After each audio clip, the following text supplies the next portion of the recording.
Hey everyone, just a quick recap on the Module 3 exam. Everybody passed, yay. Everybody did great, and I think most of the questions were really good. So I'm going to go over not the ones that everybody got, of course, but the more missed ones. So the signs of Parkinson's, most people got that hyperkinesia is not a sign or symptom of akinetic or rigid Parkinson's disease. It's more hypokinesia or akinesia.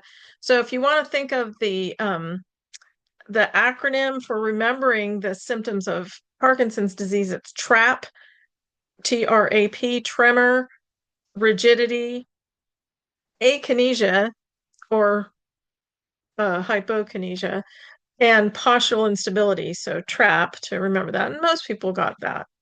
The hyperkinetic basal ganglia symptoms come with diseases like Huntington's and focal dystonia. So pretty good. The sensory assist, this is the type of question that you likely see on a board exam where they say, oh, a PTA is doing this sensory assessment on a 61-year-old female diagnosed with multiple sclerosis. As a part of the assessment, the PTA examines light, touch, vibration, and 2-point discrimination. What type of receptor is primarily responsible for generating the necessary information? So obviously, all that all the preliminary information isn't really relevant to what the actual question is, and that's what type of receptor. So, what type of receptor receives light, touch, vibration, and 2-point discrimination information? And it's a mechanoreceptor, and most people got that. But that's the type of question that you'll likely see is where they have kind of a case study type format. Um, Most people got that to be aware of sensation, the information has to travel to the brain, the thalamus for crude awareness. When things go to the hypothalamus and the cerebellum, we're not aware of them. The hypothalamus is dealing with feeding and reproductive and homeostasis um, maintenance, basically. And the cerebellum is getting a ton of information, but all of it is unconscious from the unconscious relay tracks. The cerebrum, certainly after it goes to the thalamus, if the thalamus decides that the cerebrum needs to know about it, then it's going to go to the cerebrum, but it has to go to the thalamus for crude awareness. So everybody got all those. You guys are so smart. Type of peripheral sensory axon that carries information from fine touch receptors is the good old A betas, our best friends. So most people got that. The type of information that the conscious relay pathway brings to the cerebral cortex is high fidelity pain and temperature sensations. So, and that goes in the spinothalamic tract, in the anterolateral tracts in the spinal cord. And we also get conscious information about proprioception and light touch and vibration and that thing from the dorsal column. And those are all part of the conscious relay pathways going right to the thalamus. Okay, everybody got all these. Fast pain occurs before slow pain because the impulses travel on the larger, more myelinated axons. So the smaller myelinated axons are sending information, certainly, but not as quickly as the larger ones. The high fidelity information through the spinal cerebellar tract, which runs in the unconscious relay pathways from Golgi tenon organs to allow automatic posture adjustments. It's the unconscious or non-conscious relay pathways.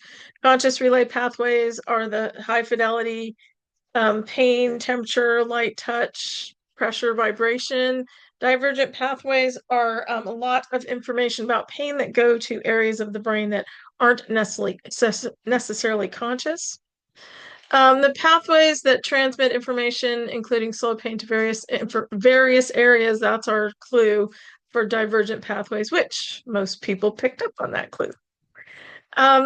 Okay, so this question, proprioception uses sensory information from which receptors to sense body position? Golgi tenon organs and muscle spindles, certainly. It also uses cutaneous receptors and free nerve endings. Um, and so, but I have a hard time. I don't know. I think I'm going to reword this question, but I have a hard time with marking an obviously correct question wrong, even though there was one that was a little more correct. So I think I might, the people that picked just the Golgi tenon organs, I think I might give you the point on that. So expect if you answered that and not all of them, expect a point to be floating in on your score. Um, uh, all of these must be got. This was the hardest question on the books on the test. So, a recent medical record indicates a patient exhibits dysmetria. So, when we look at that word, metria is measure and dys is not, or, unable to. So, it's based on the patient's documented deficit, which activity would be most difficult for the patient? And so, the correct answer, even though there's a typo in there, is alternating touching the finger to the nose with the eyes closed. That's the kind of the classic sensory test for dysmetria.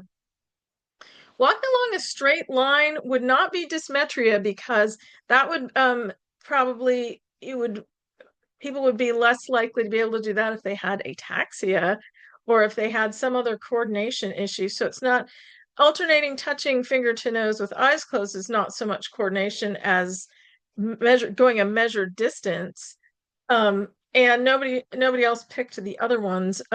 But that is definitely that was the most difficult question on the test, I think. Lower motor neurons, everybody got that. People did really well on the matching, obviously. Um, and the type of sensation that is described as pain evoked by a stimulus that would not normally cause pain is allodynia. Um, dysesthesia is usually a more painful sensation. Paresthesia is an unusual but non-painful sensation. And secondary hyperalgesia is overactivated nerves after some other occurrence. And this often happens after surgery where the nerves are irritated. And so things feel more painful. Overall, great job on the exam. I think I got to talk to everybody after the exam and tell you what your average is going into. And so we're looking really good. I'm going to enjoy posting the grades this quarter because I love posting good grades. So I hope you all are having a great day, and I will see you soon.